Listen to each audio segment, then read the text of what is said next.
Hare Krishna everyone, welcome back to my YouTube channel. ಎಲ್ಲರಿಗೂ ನಮಸ್ಕಾರ. ನಾನು ಸವಿತಾ.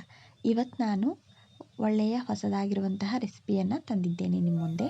ಇದು ಉತ್ತರ ಕರ್ನಾಟಕದ ಸ್ಪೆಷಲ್ ಆಗಿರುವಂತಹ ವಡೆ ಮಾಡುವ ವಿಧಾನವನ್ನು ನಿಮಗೆ ನಾನಿಲ್ಲಿ ತೋರಿಸ್ಕೊಡ್ತಿದ್ದೀನಿ.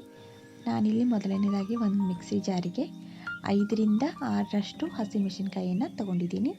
ನೋಡ್ಕೊಂಡು ತೊಗೊಳ್ಬೇಕು. ನಂತರ ನಾನು ಬೆಳ್ಳುಳ್ಳಿನ ಹಾಕ್ಕೊಳ್ತಿದ್ದೀನಿ. ನಮಗೆ ಮೆಣಸಿನ್ಕಾಯಿ ಎಷ್ಟು ಬೇಕೋ ಅಷ್ಟು ತೊಗೊಳ್ಬೋದು.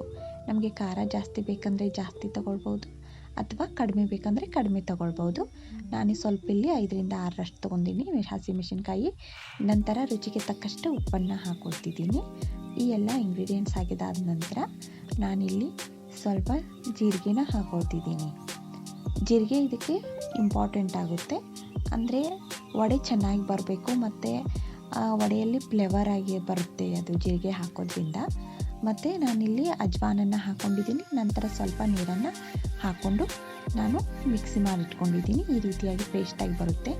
ಈ ವಡೆ ಹಿಟ್ಟಲ್ಲಿ ನಾನು ಗೋಧಿ ಹಿಟ್ಟನ್ನು ಹಾಕ್ಕೊಂಡಿದ್ದೀನಿ ಮತ್ತು ಕಡಲೆ ಹಿಟ್ಟು ಹಾಕ್ಕೊಂಡಿದ್ದೀನಿ. ಹಾಗೆ ಸ್ವಲ್ಪ ಉದ್ದಿನ ಹಿಟ್ಟು ಹಾಕ್ಕೊಂಡು ನಂತರ ಸ್ವಲ್ಪ ಜೋಳದ ಹಿಟ್ಟನ್ನು ಹಾಕ್ಕೊಂಡು ಈ ಹಿಟ್ಟನ್ನು ಸ್ವಲ್ಪ ಆಲ್ರೆಡಿನೇ ನಾನು ನಾದಿಟ್ಕೊಂಡಿದ್ದೆ. ಹಾಗೆ ನಾದಿಟ್ಟಾದ ನಂತರ ಸ್ವಲ್ಪ 5 ನಿಮಿಷ ಬಿಟ್ಟು ಗ್ರ್ಯಾಂಡ್ ಮಾಡ್ಕೊಂಡಿರುವಂತಹ ಪೇಸ್ಟನ್ನು ಇಲ್ಲಿ ಹಾಕ್ಕೊಂಡು ಈ ರೀತಿಯಾಗಿ ಚೆನ್ನಾಗಿ ನಾದ್ಕೊಳ್ಬೇಕು.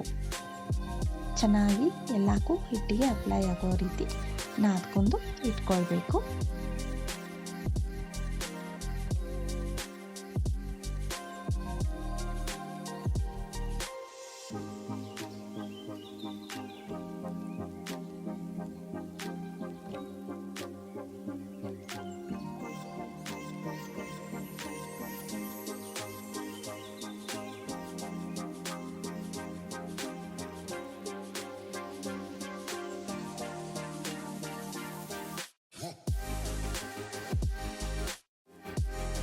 ಈ ರೀತಿಯಾಗಿ ಹಿಟ್ಟು ನಾದಿದಾದ ನಂತರ ಬರುತ್ತೆ. ಆಮೇಲೆ ಬಾಣಲಿ ಕಾದಾದ ನಂತರ ಸ್ವಲ್ಪ ಎಣ್ಣೆನ ಜಾಸ್ತಿ ಹಾಕ್ಕೊಳ್ಬೇಕು. ಎಣ್ಣೆ ಜಾಸ್ತಿ ಹಾಕೊಂಡಾದ ನಂತರ ಎಣ್ಣೆ ಚೆನ್ನಾಗಿ ಕಾಯುವವರೆಗೂ ಬಿಟ್ಟಾದ ನಂತರ ಸ್ವಲ್ಪ ಹಿಟ್ಟನ್ನು ಹಾಕ್ಕೊಂಡು ಎಣ್ಣೆ ಕಾದಿದೆಯೋ ಅಥವಾ ಇಲ್ವೋ ಅಂತ ಈ ರೀತಿಯಾಗಿ ಟೆಸ್ಟ್ ಮಾಡಿಕೊಳ್ಬೇಕು. ನಂತರ ನಾದಿಟ್ಕೊಂಡಿರುವಂತಹ ಹಿಟ್ಟನ್ನು ಈ ರೀತಿಯಾಗಿ ಒಂದು ಪ್ಲೇಟ್ಗೆ ಅರಿವೆಯನ್ನು ಕಟ್ಕೊಂಡ್ಬಿಟ್ಟು ಸ್ವಲ್ಪ ನೀರನ್ನು ಅಪ್ಲೈ ಮಾಡಿ ಈ ರೀತಿಯಾಗಿ ತಟ್ಕೊಳ್ಬೇಕು ಹಿಟ್ಟನ್ನು. ನೋಡಿ, ಇಲ್ಲಿ ನಾನು ನಿಮಗೆ ವಿಡಿಯೋದಲ್ಲಿ ತೋರಿಸ್ತಿದ್ದೀನಿ. ಈ ರೀತಿಯಾಗಿ ಚೆನ್ನಾಗಿ ತಟ್ಕೊಳ್ಬೇಕು.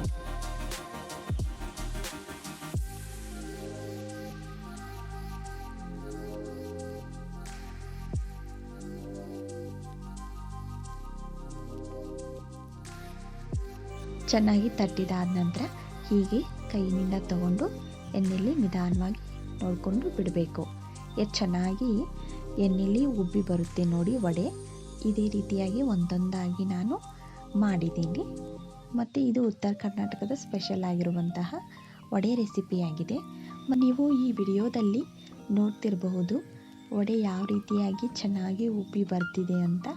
ಇದೇ ರೀತಿಯಾಗಿ ವಡೆನ ಚೆನ್ನಾಗಿ ತಟ್ಕೊಂಡ್ಬಿಟ್ಟು ಈ ರೀತಿಯಾಗಿ ಎಣ್ಣೆಯಲ್ಲಿ ಬಿಟ್ಟಾದ ನಂತರ ಚೆನ್ನಾಗಿ ಉಬ್ಬಿ ಬರುತ್ತೆ. ಹಾಗೆ ನಾನಿಲ್ಲಿ ನಿಮಗೆ ವಿಡಿಯೋದಲ್ಲಿ ತೋರಿಸ್ತಿದ್ದೀನಲ್ಲ, ಈ ರೀತಿಯಾಗಿ ವಡೆನ ತಯಾರು ಮಾಡ್ಕೊಳ್ಬಹುದು. ತುಂಬ ಈಸಿ ವಿಧಾನವಾಗಿದೆ ಇದು. ಮತ್ತು ಇದು ತುಂಬ ಟೇಸ್ಟಿಯಾಗಿ ಇರುತ್ತೆ. ಮತ್ತು ನಾವು ಪ್ರತಿಯೊಂದು ಹಬ್ಬದಲ್ಲಿಯೂ ಈ ರೀತಿಯಾಗಿ ವಡೆನ ಮಾಡಿರ್ತೀವಿ. ಈ ರೀತಿಯಾಗಿ ಉಬ್ಬಿರುವಂತಹ ವಡೆಗಳು ತಯಾರಾಗಿವೆ. ಈ ರೆಸಿಪಿ ನಿಮಗೆ ಇಷ್ಟ ಆಗಿದ್ದರೆ ದಯವಿಟ್ಟು ನನ್ನ ಚಾನಲನ್ನು ಲೈಕ್ ಮಾಡಿ, ಶೇರ್ ಮಾಡಿ, ಹಾಗೆ ಕಮೆಂಟ್ ಮಾಡಿ, ಜೊತೆಗೆ ಸಬ್ಸ್ಕ್ರೈಬ್ ಮಾಡ್ಕೊಳ್ಳಿ. Thank you for watching.